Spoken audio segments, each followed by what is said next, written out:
जय हिंद साथियों, कैसे हैं? राधे राधे। मैं आनंद भारत स्वागत करता हूं आपके अपने एसएससी मेकर परिवार में। उम्मीद है कि बहुत अच्छे होंगे। और यहां पे क्लास आपकी जो है वो शुरू हो रही है और सेट नंबर जो है 23 है। अगर हम यहां पे बात करें तो आपके लिए जो है अग्निवीर बैच, याद रखिएगा अग्निवीर बैच है ना, कितने रुपए में है? तो मात्र 250 रुपए में। अगर अभी भी आपने इस अग्निवीर बैच को नहीं लिया है तो इंतजार मत कीजिए, आज ही इस अग्निवीर बैच को ज्वाइन कीजिए। अगर कोई समस्या है तो आप 70 80 10 85 55 पे कॉल करके आप कंफर्म कर सकते हैं, ठीक है। चलिए क्वेश्चन में चलते हैं। पहला क्वेश्चन आपकी स्क्रीन पर है। फटाफट रिवीजन हमने कहा था, तो जैसा हमने कहा था रिवीजन होगा तो आज रिवीजन ही होगा। यानी ये क्वेश्चंस वो क्वेश्चंस हैं जो ऑलरेडी हम आपको करा चुके हैं। तो भाई पहले ही हम इन क्वेश्चनों को करा चुके हैं, लेकिन हमने इनमें जंबलिंग की है, यानी सारे क्वेश्चन यानी मिक्स किए। तो बताइए वह कौन सा राज्य जिसकी स्थलीय सीमा एक ओर चीन से तथा दूसरी ओर पाकिस्तान से मिलती है? यानी एक ओर चीन होना चाहिए और दूसरी ओर पाकिस्तान, तो कौन हो सकता है? पंजाब तो हो नहीं सकता, हिमाचल प्रदेश भी नहीं होगा और यूपी भी नहीं होगा, ठीक। तो होगा क्या? जम्मू कश्मीर। और जम्मू कश्मीर राज्य तो है नहीं, जम्मू कश्मीर क्या है? तो जम्मू कश्मीर है आपका केंद्र शासित। कौन सा है? जम्मू कश्मीर है आपका केंद्र शासित। क्वेश्चन नंबर सेकंड है, मनरेगा कार्यक्रम। जो मनरेगा होता है ना, मनरेगा, जी हां, ये संविधान के किस अनुच्छेद को लागू करने से रिलेट करता है? मनरेगा। तो आप जरा ध्यान दीजिए, जैसे जो नरेगा है, तो नरेगा शुरू हुआ था 2 फरवरी 2006 को और फिर नरेगा से बन गया मनरेगा। तो मनरेगा हो गया 2 अक्टूबर 2009 को। नरेगा है 2 फरवरी 2006, मनरेगा हो गया 2 अक्टूबर 2009, ठीक। और यहां पे क्या हो जाएगा आर्टिकल? तो यहां पे हो जाएगा 43, यानी कि अनुच्छेद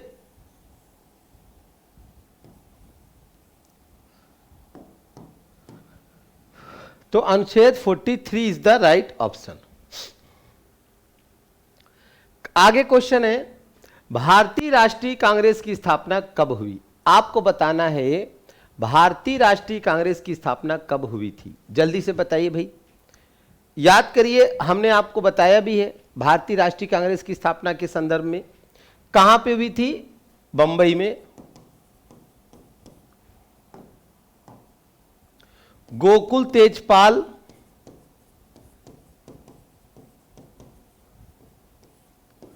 संस्कृत महाविद्यालय, ठीक है, बंबई में, ठीक। और कौन थे संस्थापक?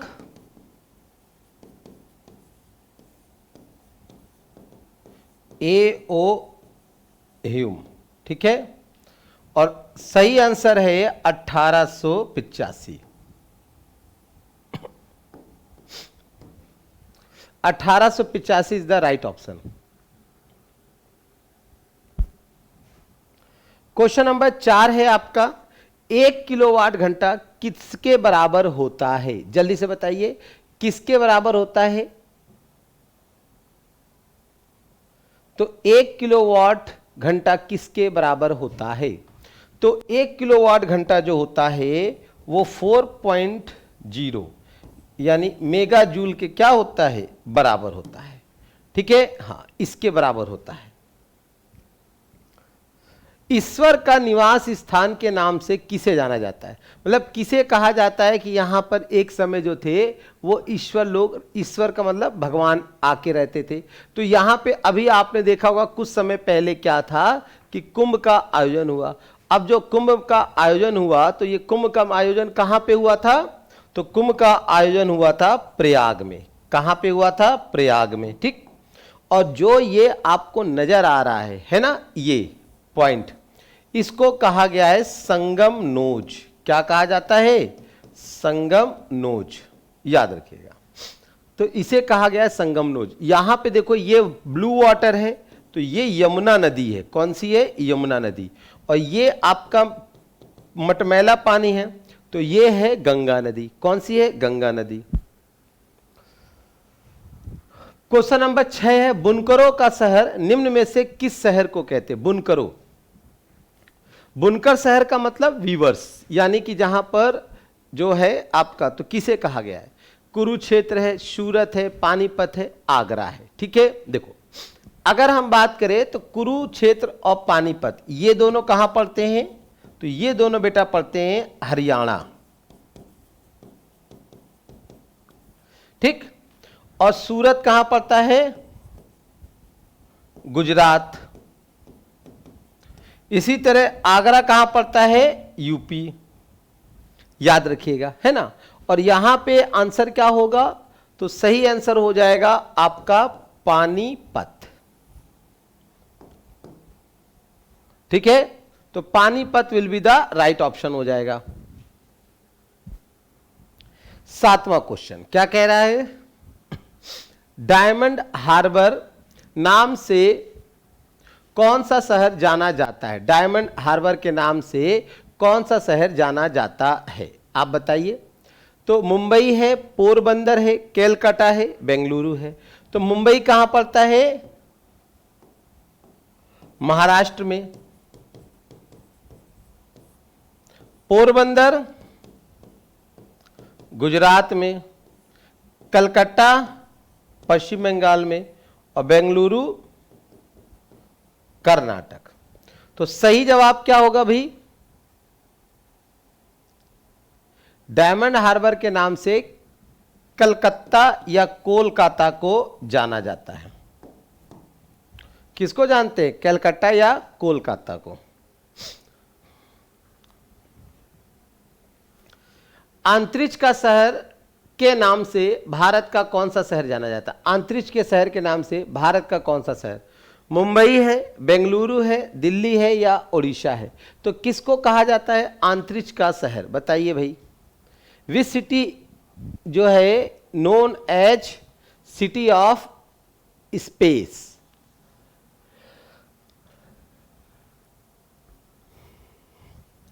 देखो, तो आप लोगों ने पढ़ा होगा इसरो वगैरह, है ना। तो ये कहा जाता है बेंगलुरु को। किसको कहा गया है? बेंगलुरु को। याद रखेंगे, तो बेंगलुरु को। सूर्य में ऊर्जा का निरंतर फ्यूजन किस कारण होता है? देखो दो तरीके से होता है। एक होता है संलयन, है ना। तो संलयन को बोलते हैं न्यूक्लियर फ्यूजन, और एक होता है विखंडन। विखंडन का मतलब होता है फिजन। यहां पे संलयन, संलयन का अर्थ होता है जुड़ना। संलयन का अर्थ क्या होता है? जुड़ना। ठीक है, तो जो सूर्य है उसमें क्या होता है कि नाभिक आपस में मिलकर एक बड़े नाभिक का निर्माण करते हैं, है ना। हाँ, जबकि जैसे परमाणु बम हो गया, इसमें अलग अलग होते हैं। परमाणु बम में अलग अलग, पर उसमें जुड़ते हैं। तो यहां पे आंसर क्या हो जाएगा? ए। क्या हो जाएगा? ए। बिल्कुल ठीक जवाब है फ्यूजन।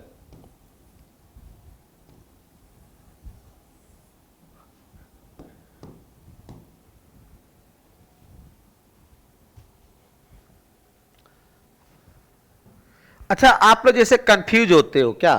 फ्यूजन क्या होता है, फ्यूजन क्या होता है?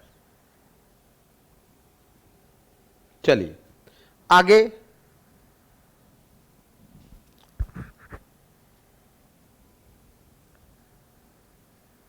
सात टापुओं का नगर, 7 टापुओं का नगर के नाम से कौन सा शहर जाना जाता है? 7 टापुओं के नगर के नाम से। तो 7 टापुओं के ये देखिए आपका लिखा है, जैसे माहिम है, वर्ली है, पार्ले है, मजगांव है, बॉम्बे है, कोलाबा है, लिटिल कोलाबा है। ठीक है, तो इसे कहा जाता है 7 टापुओं का नगर। और ये जाना जाता है मुंबई को। किसको जानते हैं? मुंबई को। ठीक है, क्वेश्चन नंबर 11 है बेटा, जब बर्फ के 2 घन, यानी जब बर्फ होते हैं, बर्फ के 2 टुकड़े हैं, आपस में एक दूसरे को चिपकाओ, आपस में एक दूसरे के ऊपर यानी कि इस तरीके प्रेस किया जाए तो क्या हो जाता है, एक हो जाते हैं। तो अब आपको बताना है एक होते हैं या नहीं होते हैं, जो भी है आपको बताना है किस कारण से होते हैं, है ना, कौन सा बल उसके अंदर काम करता है कि जिसके कारण ये एक हो जाते हैं। देखो, एक है वेंडर वॉल है, फिर है आपका द्विध्रुव आघूर्ण है, फिर है हाइड्रोजन आबंध है या सह संयोजक जो है आकर्षण। क्या होगा इसका आंसर?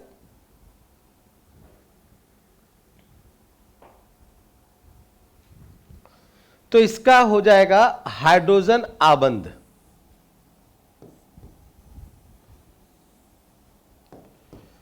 हाइड्रोजन आबंध, ठीक है।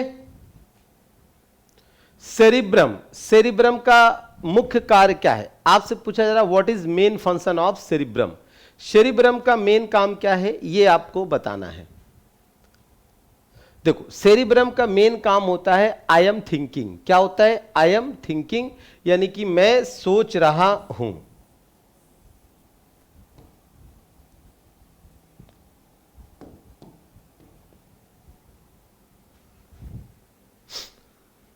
फिर है नासिक में कुंभ मेला निम्न में से किस नदी के किनारे लगता है? देखो, यहां पे कह रहा है कुंभ मेला, तो आपको अच्छे से पता है जैसे कुंभ मेला है कई जगह लगते हैं, तो कुंभ मेला 4 स्थानों पे।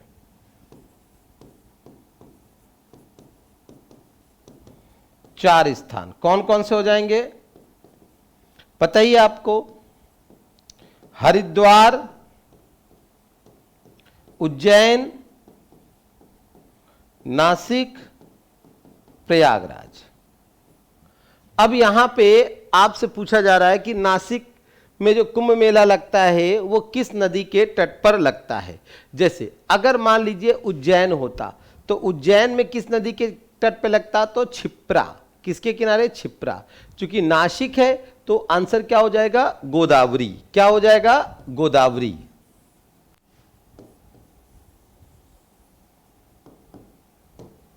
गोदावरी। मंदिरों की पुण्य भूमि भारत के किस राज्य को कहा जाता है? बताओ भाई। मंदिरों की पुण्य भूमि तमिलनाडु है, आंध्र प्रदेश है, राजस्थान है या यूपी? किसे कहा जाता है मंदिरों की पुण्य भूमि? अगर हम बात करें तो आंसर क्या होगा? तमिलनाडु। तमिलनाडु के सीएम हैं स्टैलिन, आंध्र प्रदेश के हैं नायडू, राजस्थान के भजनलाल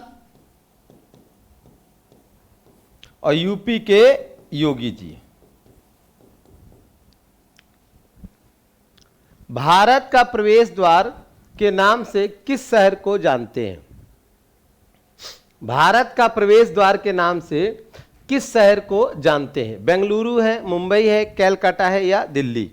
तो ये यहां पे आपको इमेज दिख रहा है। भारत का प्रवेश द्वार के नाम से किस शहर को जानते हैं? तो ये जाना जाता है मुंबई को। किस नाम से? मुंबई, ठीक है। हाँ, मुंबई को जाना जाता है, याद रखेंगे मुंबई। आगे है सिलिकोसिस क्या है? आपको बताना है व्हाट इज सिलिकोसिस। सिलिकोसिस क्या है? सिलिकोसिस अक्सर खबरों में सुनते रहते हैं कि सिलिकोसिस हो गया है ना। हाँ, जैसे सिलिकोसिस है क्या? तो यह गुर्दा संबंधी है या लीवर से रिलेटेड है या फेफड़े से रिलेटेड है ना, या डिसऑर्डर। देखो, होता क्या है कि जैसे कभी कभी क्या होता है लंग्स यानी फेफड़ों में धूल डस्ट वगैरह सब आ जाते हैं ना, तो यहां पे अगर हम बात करें जो सिलिकोसिस है ये आपका लंग्स रिलेटेड ही डिसीज है। कैसा है? लंग्स यानी फेफड़ा से संबंधित।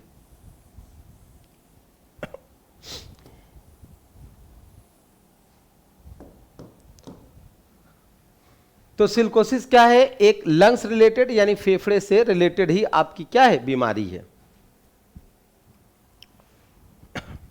लाल स्याही बनाई जाती है, आपको बताना है कि लाल स्याही किससे बनाई जाती है? रेड इंक जो है बनाई जाती है फिनॉल, एनिलॉल, कांगो रेड से या इओसिन से? लाल स्याही, बताओ भाई।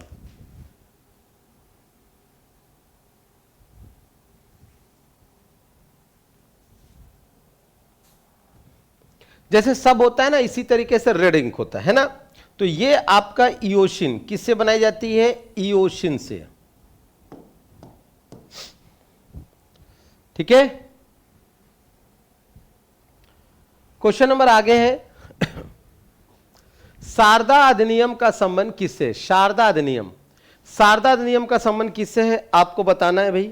शारदा अधिनियम का संबंध अनुसूचित जनजातियों के उत्थान से, अल्पसंख्यकों से, बाल विवाह से या महिला का सशक्तिकरण से?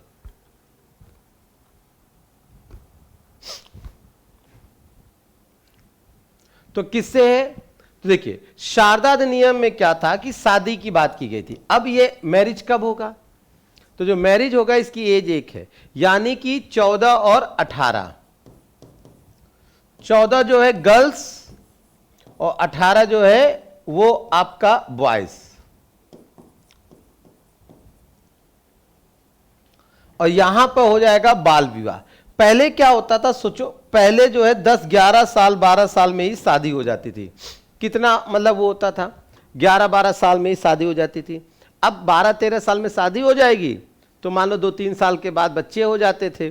तो क्या होता था, बेचारी लेडीज जो होती थी, लेडीज कहाँ, बच्ची है वो, तो वो बड़ी कमजोर होती थी, है ना। तो इसलिए महिलाएं जो होती थी ना सोच पाती थी ना कुछ समझ पाती थी, है ना। और बेचारी करे तो करे क्या, जाए तो जाए कहां, है ना। अशोक मेहता समिति ने पंचायती राज के लिए किस प्रतिमान की संस्तुति की थी? आपको बताना है, अशोक मेहता समिति ने, अशोक मेहता समिति ने पंचायती राज के लिए किस प्रतिमान की संस्तुति की थी? 1 स्त्री है, 2 स्त्री है, 3 स्त्री है या 4 स्त्री है? तो बताइए भाई। देखो यहां पे अगर हम त्रिस्त्री की बात करें तो ये थे आपके बलवंत राय मेहता। कौन थे? और अगर हम द्विस्त्री की बात करें तो ये थे अशोक मेहता। तो आंसर क्या हो जाएगा इसका? द्विस्त्री जो बात है वो आपके अशोक मेहता। द्विस्तर कौन कौन से थे? तो इन्होंने बोला था, एक आपका ग्राम के लेवल पे और एक आपका जिला के लेवल पे, ठीक है। यानी और जबकि बलवंत राय मेहता ने 3 स्तर कौन कौन से दिए थे? ग्राम, खंड, जिला, ठीक है।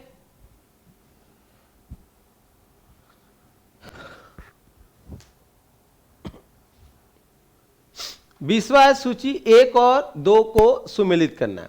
एक तरफ कुछ अनुसूचियां हैं और दूसरी तरफ उससे रिलेटेड, यानी कि क्या है कि उस अनुसूची में क्या दे रखा है। जैसे आपके कई सारा यहां पे दे रखा है, जरा ध्यान दीजिए। 7वीं अनुसूची है, 8वीं है, 9वीं है, 10वीं है।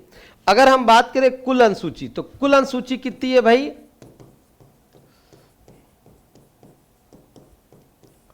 तो 12 है। कितनी है? 12। अब यहां पे देखो 8वीं अनुसूची जो है भाषा से संबंधित है, बी का 1 हो जाएगा। बी का 1 यानी कि बी का 1 ये, तो या तो ये होगा या तो ये तो कट गया। अब क्या कह रहा है? 9वीं अनुसूची, जो 9वीं अनुसूची जो है कुछ यानी, और 10वीं अनुसूची है जो दल बदल, यानी डी का 2। तो डी का 2 कहां पर है? यहां पर है डी का 2। तो इसका आंसर क्या हो जाएगा?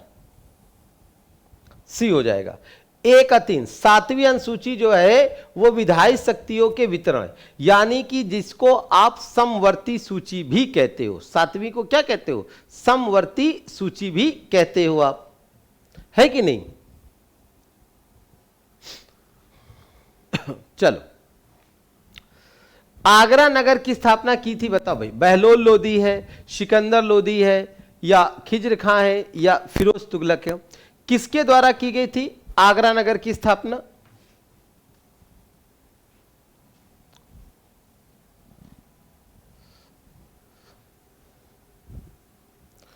तो यहां पे जरा ध्यान दो, आगरा शहर की स्थापना जो है वो सिकंदर लोदी, जो कि लोदी डायनेस्टी का था, इसने किया था। और कब किया था?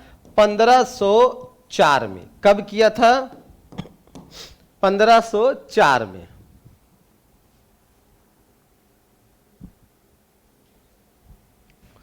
क्वेश्चन है, एक ग्रह की अपनी कक्षा में सूर्य से अधिकतम दूरी। एक ग्रह की अपनी कक्षा में, यानी कि यह सूर्य हो गया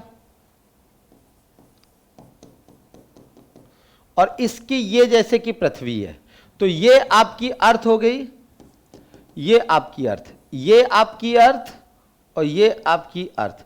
तो ये दूरी, ये दूरी। अब देखो, जब अधिकतम होता है, ध्यान दो, जब अधिकतम होता है तो ये होता है आपका 4 जुलाई को। कब होता है? 4 जुलाई को। और जब कम होता है तो वो होता है 3 जनवरी को। 4 जुलाई को जो होता है उसे हम लोग कहते हैं अपसौर, 3 जनवरी को होता है उसे कहते हैं उपसौर। यानी जब उपसौर होता है तो वो स्थिति पास होती है, यानी कि पृथ्वी और सूर्य के बीच बहुत कम दूरी होती है, उसे उपसौर कहते हैं। अब पृथ्वी और सूर्य के बीच अधिक दूरी होती है तो उसे हम एपीहीलियन या अपसौर कहते हैं। समझ में आया कि नहीं आया? बताओ भाई।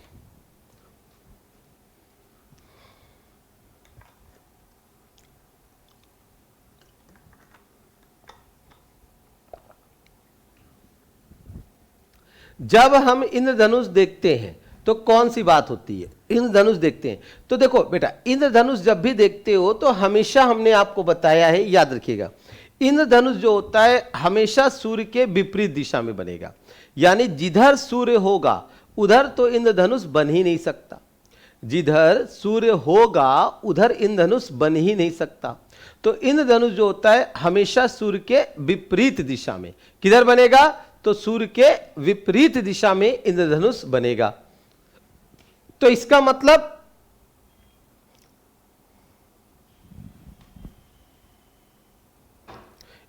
क्या हो जाएगा? जब इंद्रधनुष सूर्य के विपरीत दिशा में होगा तो इसका अर्थ क्या हो जाएगा?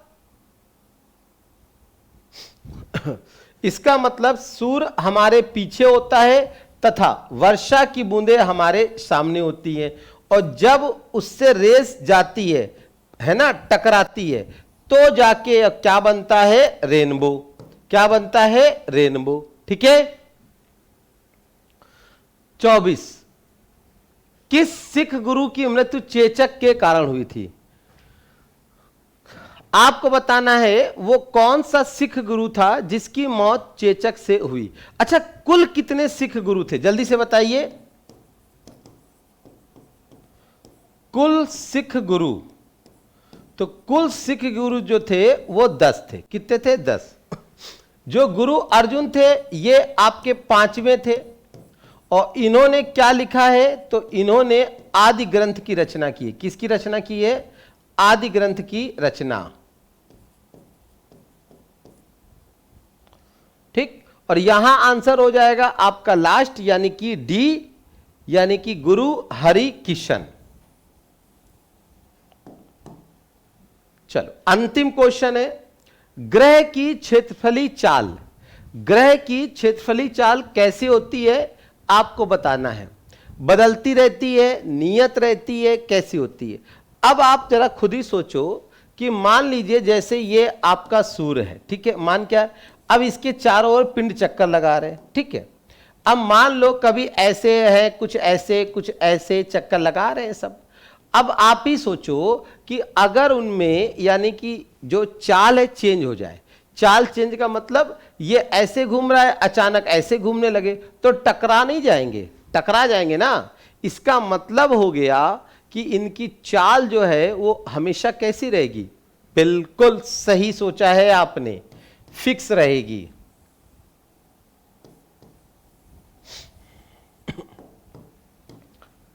यानी बदलती नहीं है। तो ये आपका आज का प्रैक्टिस सेट था। अब ये क्वेश्चन होमवर्क का है कि शिवाजी मुगलों की कैद से भागने के समय कौन से नगर में कैद थे? आपको बताना है कौन से नगर में कैद थे। ग्वालियर है, आगरा है, दिल्ली है या कानपुर? तो इस क्वेश्चन का जवाब आप लोग होमवर्क में दीजिएगा। और फिर से एक बार मैं आपको बता दूं, यदि आपने अभी तक अग्निवीर का बैच नहीं ले रखा है तो इस बैच को तुरंत ही आज लीजिए, मात्र 250 रुपए में। तो 250 रुपए में लीजिए इस बैच को और आज ही जुड़िए, ठीक है? आज ही आप इस बैच से जुड़िए, ठीक है? और अगर आपको कोई समस्या हो तो 70 80 10 85 55 पे क्या कर सकते हैं, कॉल कर सकते हैं, है ना? और हमारे जो बात करें, जैसे और आपको अच्छा लगता है तो आप हमारे साथ सुबह 6 बजे, याद रखिएगा सुबह 6 बजे और शाम 6 बजे आप हमारे साथ जुड़िए, ठीक है? तो आज के लिए बस इतना ही, बिल्कुल। तो कैसा रहा सेशन, कमेंट करके जरूर बताइएगा। सेशन कैसा रहा कमेंट करके जरूर बताइएगा। तब तक के लिए हंसिए, मुस्कुराइए, हमें दीजिए इजाजत। राधे राधे।